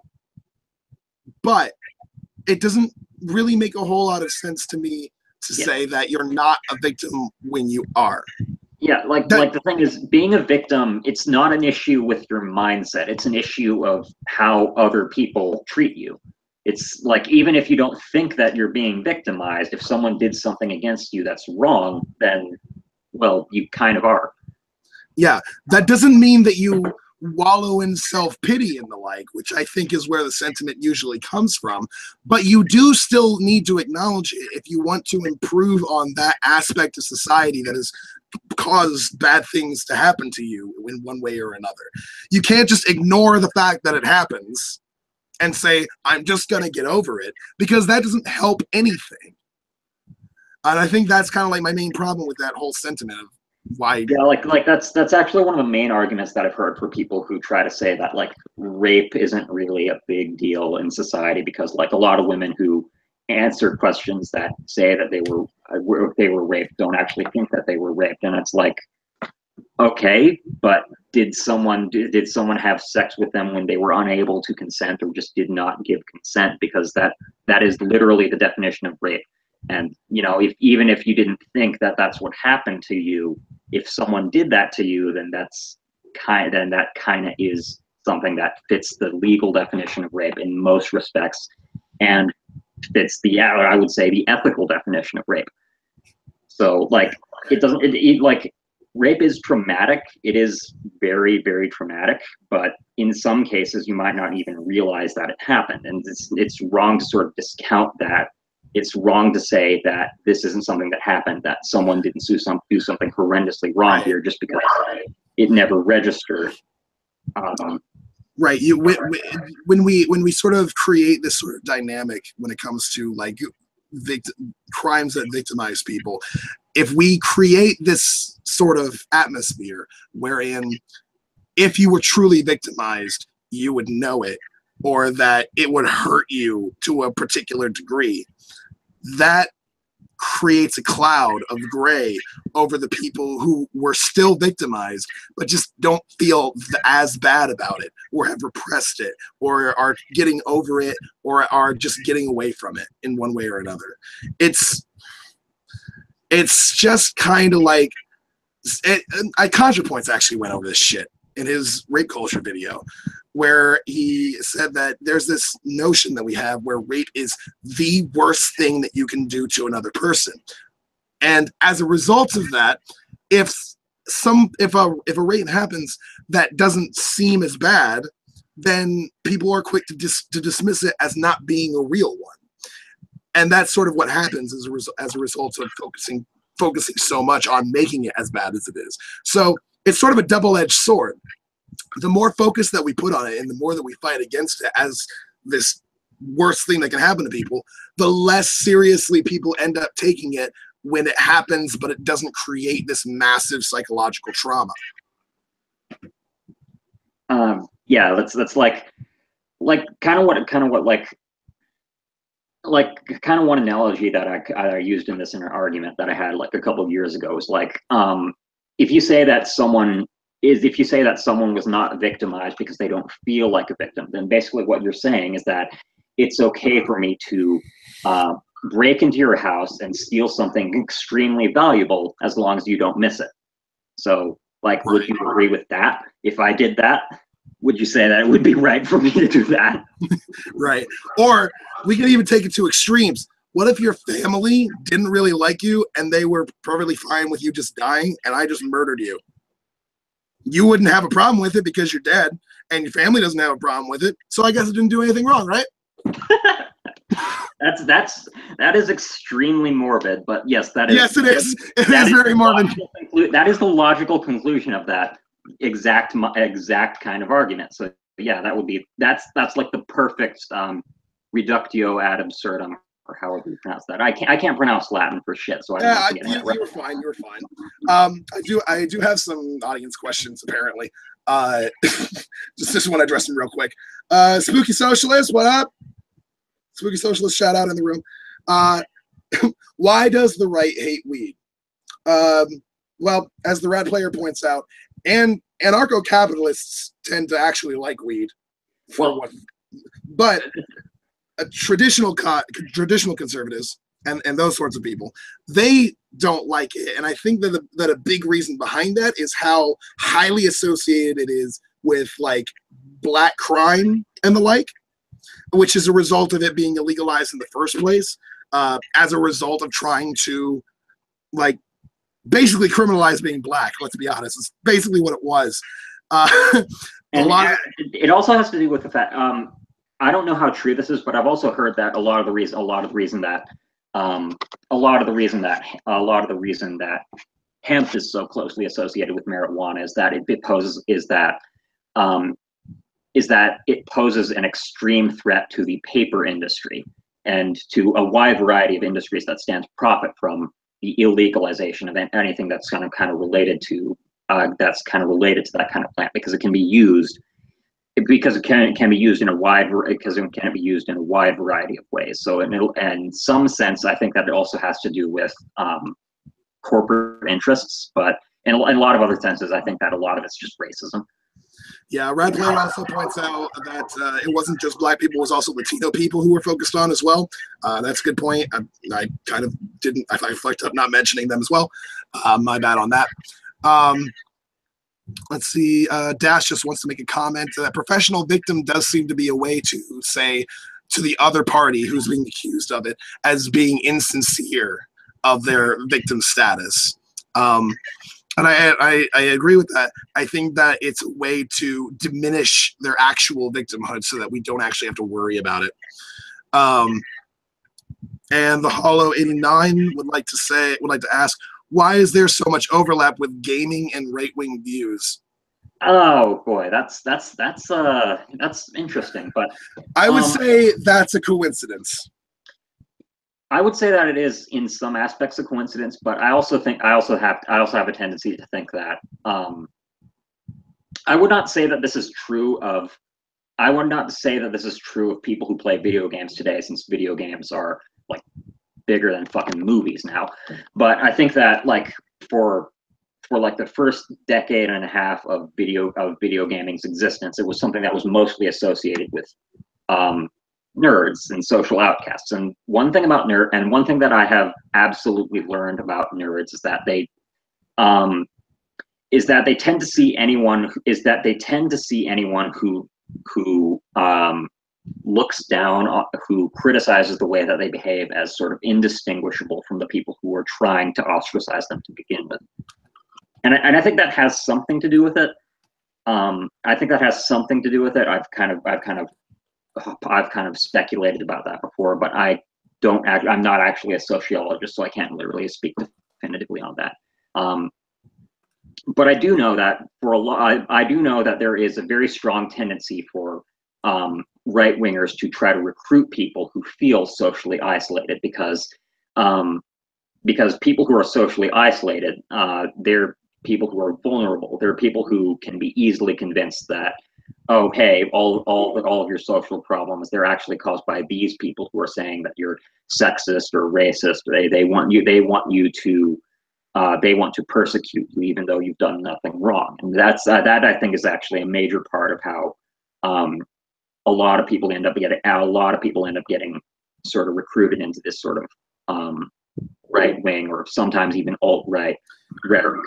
See, that's an interesting perspective, because I see that as interesting to me, because I always see gaming, regardless of like what political position you have, I always saw gaming as something that you do because as a hobby, as something that you very much enjoy, either on an artistic level or on a competitive level or anything along those lines. And I've never really seen it as I've never seen the activity itself as being intrinsically political. But there are gaming cultures that have developed their own sort of politics around them, like, for instance, professional fighting games, and people who do, yeah, or not the MOBA crowd. Blah, why couldn't I remember that? The professional MOBA crowd. The weird thing to me about the differences between these different cultures is that there is a wide variety of political viewpoints in them. when I actually delve into them. I've been a part of the MOBA fan community for quite some time now, and I have noticed that there are people all over the political spectrum that are interested in massively online battle arenas, and the competitive aspect of it as far as esports are concerned. So when I look at it, I just see that. I just see the enjoyment of the activity as being something that's apolitical, purely in the sense that it doesn't require a particular political viewpoint to enjoy, as a result of the fact that it can be enjoyed in so many different ways. But what you're saying, if I understand correctly, is that because these sort of cultures were so apolitical, and because gaming itself and the participation in it was seen as something that was so socially isolating as a result of being associated with being like a loser and all that sort of thing. It's because of those two things, I would say, the apoliticalness of enjoying video games in general, as well as being socially isolated, that it makes it easier to recruit these types of people into your political community. Is that what basically you're saying? That's more or less what I'm saying. But the thing is, though, is that you have to understand, a lot of like, I was actually kind of in this position. Like, I almost became an anti-SJW once, but never quite so much, because even then I could kind of see that it was kind of a shitty place to be. But that was during a time in my life where I was very, very vulnerable, where I felt alone, where I felt that I had nobody with me. The fact that I felt so isolated from the world, that made it easy for me to look at the first instance of someone reacting to me in a way which made me feel hurt, and then just flock to the first group of people who gave me validation. And I think that's something that happens a lot, because this has been talked about. But one thing is that a lot of reactionary communities do is that the moment someone starts showing sympathy towards their side, they start engaging in what some people call love bombing. They're like, "Oh, hey, don't worry, we support you. We won't judge you for all of these things. We won't judge you for all these mean things that these SJWs are saying about you. We will accept you," even though that's not generally true, because the moment you actually start to criticize what these people are doing, they'll turn on you in an instant. But that's how they present themselves. And in some sense, I actually am quite firmly in the belief that the core of the anti-SJW community is about the psychological core, I would say, is about the fear of being judged. Because if you look at what upsets these people, if you look at what makes them really, really angry, it's the people who are calling them racist or sexist or bigots, or even mildly prejudiced in a way, for just behaving the way that they've always seen as the right way to behave. And that's honestly what I think. Is sort of the driving motivation for what they do. If I'm going to be like completely forward with how I see this as working. So, $1 Million Rabies pointed out that it seems odd to say that racism is kind of the reason that, or at least one of the primary reasons why weed is so illegalized, and despised by traditional conservatives and the like, because it just makes sense that if we were to legalize weed and regulate it, there's so much market shares available there that are going to be going into the market in general. Let's just go. It would just make everybody more money, and it would make the society more. Well, the thing you have to understand. The thing you have to understand is that racism is, I would argue, by its very nature, irrational. Because in order to be racist, you have to make judgments that presuppose that that certain races are certain ways, whether this is subconscious or even conscious. It goes against established facts about the way human race even works. It sort of makes all these assumptions about social dynamics that when you actually examine them, they don't necessarily hold up to scrutiny, if at all. And oh dear God, I am so sorry. That is not at all what he was saying. I just reread it. He was saying the exact opposite. Okay, so like, because yeah, like the point I was going to be making is that yeah, just because legalizing weed would be good for the economy does not mean doesn't mean that people who are racist actually want that.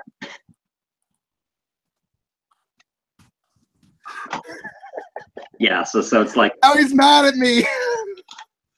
That's not what I was saying, you asshole. I'm sorry. If the chat goes up, I'm trying to read it. eh. Oh, I don't usually read the chat during these live streams because it's hard for me to follow it and keep track of the I would say that that's generally my rule whenever I do like a debate. I would say if I'm like trying to actually have an argument with somebody, I tend to try and move the chat away from my peripheral, so to speak. But when it comes to like hosting a sort of like show like this, I feel like audience participation is something that I should probably at least somewhat include into it. Even though the main focus is you and your point and your viewpoints and the like, it's still something that I kind of want to. I want to give some incentive to actually give a shit about participating in the discussion, and that's the best way that I know how. So we've gone over why you left YouTube, and when I went over this with a couple friends, when they asked me like, "Hey, what is Zennistrad want to talk about?" By the way, and I'm like, "Oh, he wants to talk about why he left YouTube, his current political position." One of them actually said, "Let me guess. I'll go ahead and summarize it in about 4 words: libertarian, socialist, and because he had better shit to do, or something along those lines." Yeah, that's more or less it. That's exactly what it is. I actually did kind of want to give my thoughts on like the whole Lacey Green thing that happened a couple weeks ago, but like if I'm going to be perfectly honest, I think the time for that discussion has passed. I really don't see like the point in going into that any further than I already have, because honestly I don't really care that much about her. Right. I'm not really. Personally, as far as I'm concerned, my position is she can do what the fuck she wants. As soon as she says something stupid, go ahead and go after that. Yeah, but, like my biggest problem is not that she's like reaching out and talking to these people. Like I don't really mind that she does that. I think my issue is that she's been like really uncharitable to the people who are criticizing her for her new direction, and I think that kind of contradicts her own statement that she wants to kind of open a dialogue, because if she's going to say that she wants dialogue with both sides and then not talk to the people who are actually upset with her for this, then I think that's kind of hypocritical in a sense. But that's really my main problem with what she's doing. And if I'm going to be honest, it's not really that much of a problem for me anymore, because like I said, I don't really care about her. I actually said this, actually made this point to, I think it was Crowton T on Twitter. I'm not sure exactly who it was, but somebody was making a point about like some rando person who's supposedly an SJW being like a hypocrite about like their standards. And I just kind of like, I had a moment where I was just like, God damn it, fuck this. And I just typed, so is everybody else every fucking day of every fucking place in the world. Everyone's a hypocrite to some degree. Yeah, that's true. Like I will admit, I am one big thing that I will admit I am a huge hypocrite on is eating meat. Like I actually believe that there is no ethical justification for eating meat, and yet I eat meat almost every day because I'm too lazy to change my behavior. Right. This idea that pointing out someone's hypocrisy is somehow a substantial point against them in any one way is, and I'm not saying you're doing that. I should point that out. I'm not saying you are. But I just see it as so missing the point, because if anybody is honest with themselves, they'll always say, yeah, there's some shit that I do that's completely inconsistent with it, because we're not robots. We're not people who can, you put in an equation of how one ought to act into us, and we just always act that way all the time, no matter the situation. It's not the way it works. So when I mean, I'll accept that maybe Lacey is being hypocritical on some stuff, but I don't really care. It's like I said, I don't really care about that. Like I was a little bit upset with some of the things that she said earlier, but frankly, I'm over that. If I'm going to be like perfectly honest, it's not something that I want to spend too much time focusing on, because it's just something that I don't see the problem with spending. I don't see the point in spending a lot of like time and energy getting angry about it. Right. Like when she made her video on the gender spectrum, I saw the video's title and I saw the thumbnail and I was like, is she about to say what I think she's about to say? No, that she's didn't say that. Like I don't think she actually said anything that's. I don't really think that she said much that's valuable in that video, since she kind of seemed to be just a little bit both sidesy, I guess. She was covering the basics as far as I was concerned.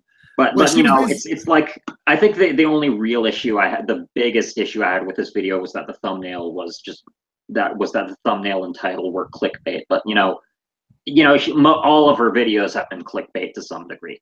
Yeah. So I can't. That's not a huge problem for me. Which, of course, caused some people who were dreading the idea that she would come out and say, "Oh, there are actually only two genders." Like the people who were scared that was going to happen, if they didn't see the video first, that basically confirmed all their fears. Is kind of the thing. So, yeah. And I don't think she took that into account. Maybe she didn't care, or maybe she just didn't think that it was as important as trying to get the attention of people who are on the other side. Like, whatever the case may be, that ended up being a problem for some people. Yeah, like I've actually spoken to a few of my friends last week about this on a Discord group that I'm in, and I a lot of them seem to be actually a little bit more upset about this than I am. I think I'm trying to remember what he said. I actually spoke with Garrett, and he seems to think for some reason that Lacey has already become an anti-SJW and that she's just pretending to be caught between extremes to make the transition seem more smooth. But I don't really know how much I buy that. Like, no disrespect to Garrett or anything. He's a very good friend of mine. I really like his work and I really respect what he does. But that's just something that I don't think I can quite see. But I do completely get why people would be upset, like, with the optics of what she's doing, because like she's in a very unique position compared to most like YouTube SJWs. And the first is that she has a much larger platform than basically anyone else in this community, and the second is that she brands herself as an educator, and her intended audience mostly seems to be minors who still need to learn about things like how sex works. And you know, I can see why people would be like upset with how she's doing this, because like she has an audience that's not only larger but also considerably younger and more impressionable, and people I guess can have a right to be worried about the impact that they would have. But like I don't necessarily kind of take that attitude quite as far as some of my friends do, I guess. Yeah, I don't want to spend a bunch of time like railing on Garrett or anything along those lines. I'm not. This is no disrespect to him intended. I generally like his videos. I like that he is very much into in-depth research on a lot of his videos, and he's always very sure to make his videos as accurate as possible. I do like his work. I do like him as a person, but I do think that he has kind of lost his mind a little bit concerning the Lacey Green situation. He has made accusations that she is switching sides as a result of dating Chris Ray Gun. Like, she's sympathizing with the other side because of who she's having sex with, which is kind of I mean, he deleted that tweet. He deleted him saying that, so I'm guessing he probably doesn't actually believe that, or he said that because he was just angry at the time or something like that. But there's some perspective that's kind of lost on this, I think. Yeah, that is true, but you know, I find that's generally true of most of the things on the internet. If I'm gonna be like completely frank, and the thing is though, like, Chris Ray Gun is absolutely an asshole, and I can get why people would be upset with Lacey. Like, if she's going to be dating this guy, then why isn't she like speaking out against some of the shit that he says? But right, you know, at the same time, it gets kind of unreasonable sometimes to expect. And you know, I don't really know how to feel about this, and frankly, it's not something that I've been paying like it's not something that I've been paying like super close attention to. I only sort of started sending out a few tweets about it once I started noticing that Lacey said a few things that I consider to be like distasteful, that aren't necessarily the same thing that other people are complaining about, I guess. It's weird. I'll say this. There's this weird paradox when it comes to those of us who are sort of into social justice in general, wherein we do feel that we need to respect those who have an emotional connection to the issue a little bit more as a result of being victimized or oppressed by the issue itself. But at the same time, that doesn't mean that emotional arguments and emotional premises for making an argument can't cause a bit of a problem in formulating a coherent argument. And I think, so it's sort of like, the more that you just treat this as an intellectual exercise, the more likely you are to just make an argument that is either cogent or not. But we don't want to hear mostly from them because there's a lot of perspective that's lost on those who are very emotionally distant from the issues. So there's going to be a lot of missing nuance as a result. And so when those who are emotionally invested in the argument are the ones that we say, okay, you make the argument instead because you are more affected by this and you understand the nuance a bit more and all that, that can also lead to perhaps an even worse argument than what would have already been done. Well, the way that I see it is that if you have a perspective that's like close to the issue, that should inform us, that should inform other people about how to investigate the issue and what exactly we should look into regarding it. But that perspective, I think, should not necessarily be counted as truth in and of itself. I think I think that's a reasonably nuanced position to take on that. Yeah, I can agree with that because you know, just because you are affected by something and you are emotionally invested in it doesn't mean that you're going to have the best ideas as to how to address it. Yeah, but it does give you an idea that we should kind of look into what exactly is happening here and try to understand what exactly it is that you're experiencing. And we can definitely use that experience to better inform ourselves as to how to address it ourselves. So it's not that there's no value to it. There is value to it. It's just that the way in which it's treated online, I think, is kind of confused. Yeah. Which is kind of where I see Garrett a little bit on the laser green thing. I think he's a little bit too emotionally attached to the idea that she has done something very wrong. So he's just kind of like grasping at straws. And that's probably something that he would do better. Just take a step back from and take a breath. That's just my perspective. I don't hate you, Garrett. I think you're a very intelligent individual, but I do think that you're a little bit too nutso sometimes. Is all I'm trying to say. Like, I don't know how much I appreciate. I don't know. I'm going to be perfectly like frank with you here. I don't know how much I appreciate like hearing him being called like nutso, because I know. I know. It's not the best word. It's not, and I could have probably formulated something else. And I apologize if that was going too far, because that's. I mean it all in a sense of friendliness. I really do. I don't mean it to be offensive. So that's sorry. I know. I get that. But that's sort of the other thing is that, at least for me, when it comes to being online, I say shitty words sometimes. And that's something that a lot of people like. Yeah, that's something that I actually have to kind of actively try to avoid language that some might consider. That some people I might consider inappropriate sometimes, and sometimes I disagree with what words are considered dehumanizing, but for the most part, that's something that I definitely do try to be mindful of, and it's difficult because people fuck up sometimes. It's not something that everyone's gonna get right on the first try, and I do think that we sort of need to consider that, like, we sort of need to differentiate between the sort of people who are just not willing to introspect at all and just say, fuck you, you can't tell me to respect other people, and differentiate the people who are trying to learn but won't necessarily get it right the whole time, because sometimes, like, sometimes you'll see in some communities that someone said something shitty like 2 years ago that they've expressed regret over, or that they just don't do anymore. And you see people like just utterly dragging them over that, as though that's still an issue, as though they're not still learning. And I do think that's kind of a problem sometimes.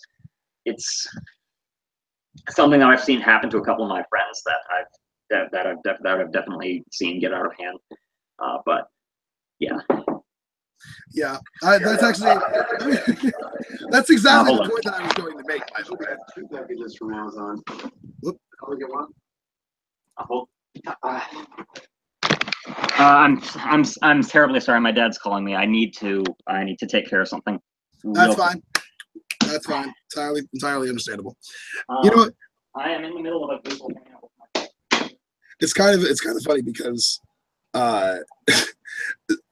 Zennistrad actually went over exactly the point that I was going to go over, which is that I do feel like there's a little bit too much of an emphasis on call-out culture in general when it comes to the far left.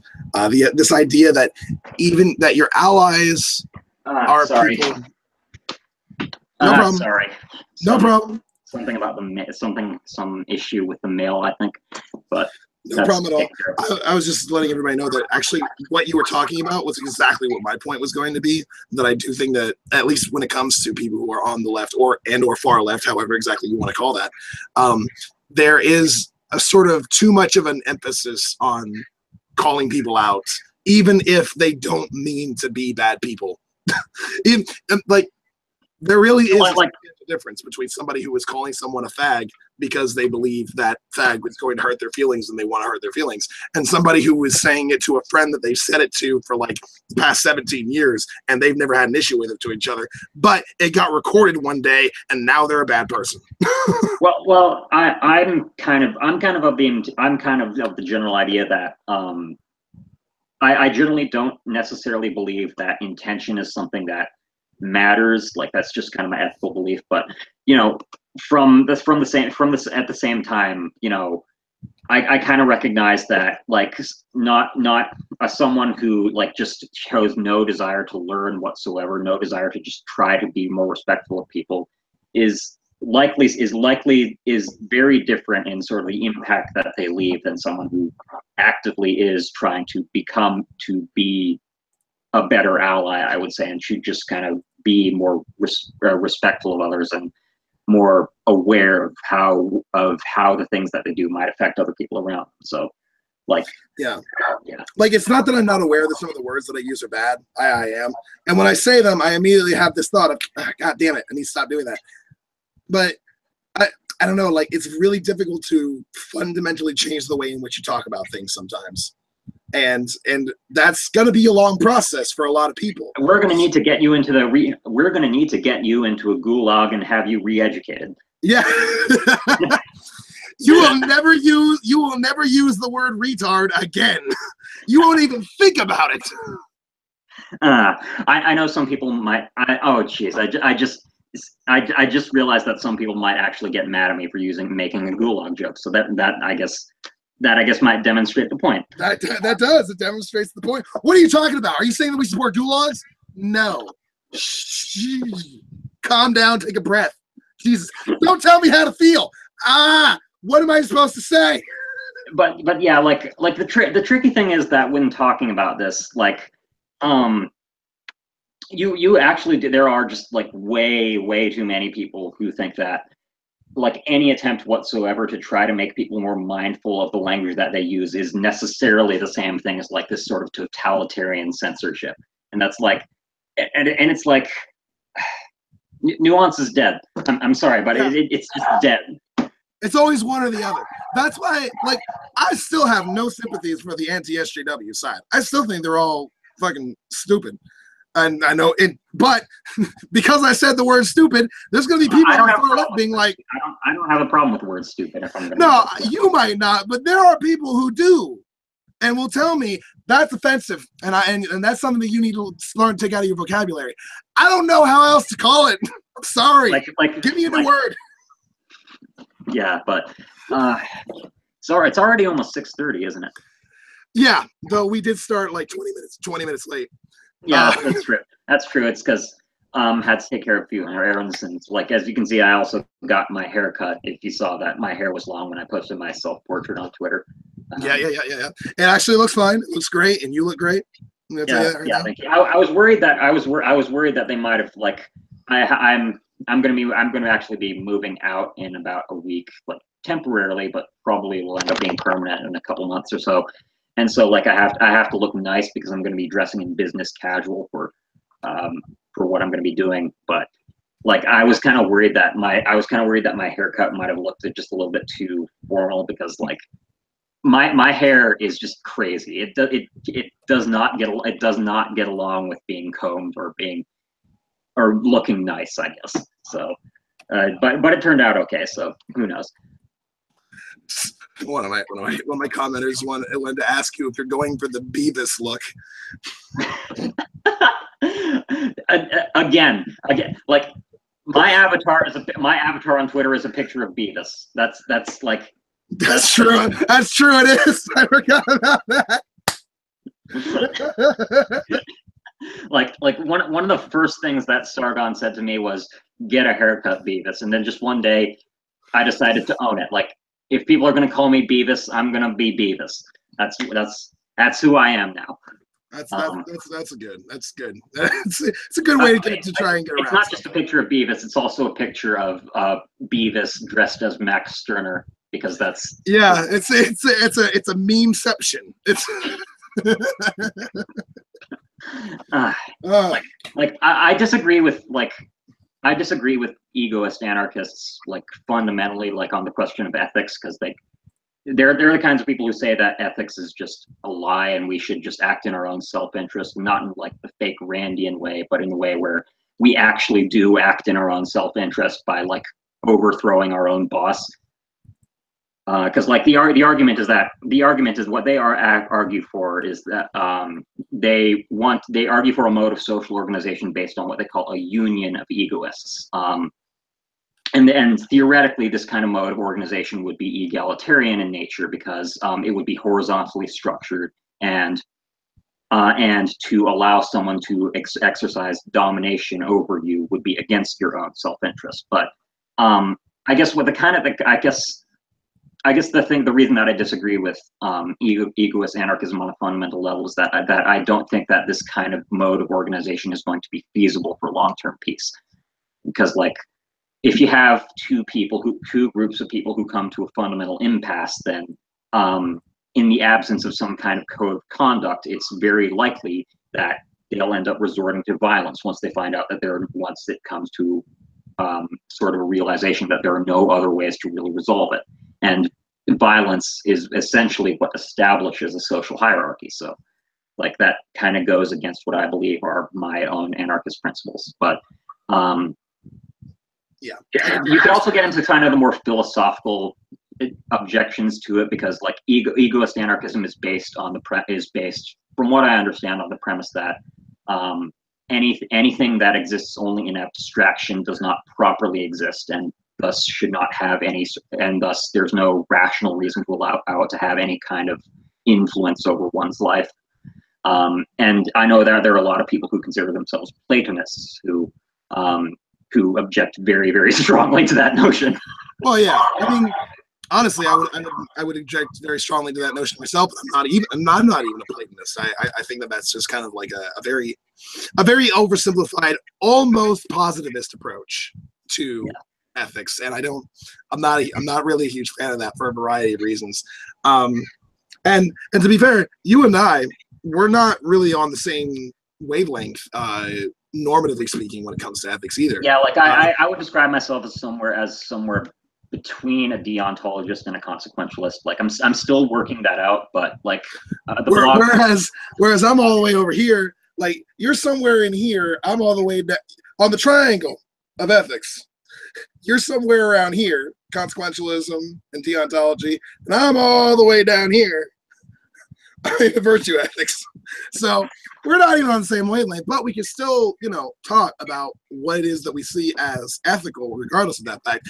Probably because our meta ethics themselves probably aren't too terribly dissimilar. Yeah, I still have an introductory textbook to metaethics that I'm still procrastinating on, that I've still been meaning to get through, because it's actually really fascinating to me. But the problem with me is that I'm just so easily distracted by other things that I have such a hard time finishing the books that I start. So. Well, on the plus side, I kind of have the same issue. For me, it's always starting to read a book that's the hardest part about reading a book. That's my usual issue. Because as soon as I start reading it, I'm gonna fucking flip through the whole damn thing. That's what's gonna end up happening. But motivating myself to get started is always the issue. Like I have the same problem, but kind of the opposite, if that makes sense. Like I can start a book easily, but it's like, hey, what's this over here? I want to look at this. Oh, I see. And then I just forget about the book for weeks. Well, so long as eventually you read the book, I don't see a problem. Yeah, I'll get to it eventually. Let me put it that way. But yeah. All right. We have been going on for a little over 2 hours, and I understand that you have stuff that you got to take care of. So it was great having you back on. Great catching up. Great talking about all these different issues that giving me an opportunity to talk about some things that I've been wanting to talk about, because I didn't feel like making a video because I'm lazy as fuck. And it satisfies all you people who have been annoying me on Twitter and on other people's videos to tell me to make another video. Here you go. Here's like 2 hours of me and Zennistrad. How's that? Does that satisfy you? Jesus. Great. All right. So thank you for coming. Thank you for everybody who came to watch. If you came in late, it'll be uploaded super quick. Don't worry about that. And you can go ahead and go back and find where you left off at. Again, thank you all for coming, and I hope you all have a wonderful day. All right.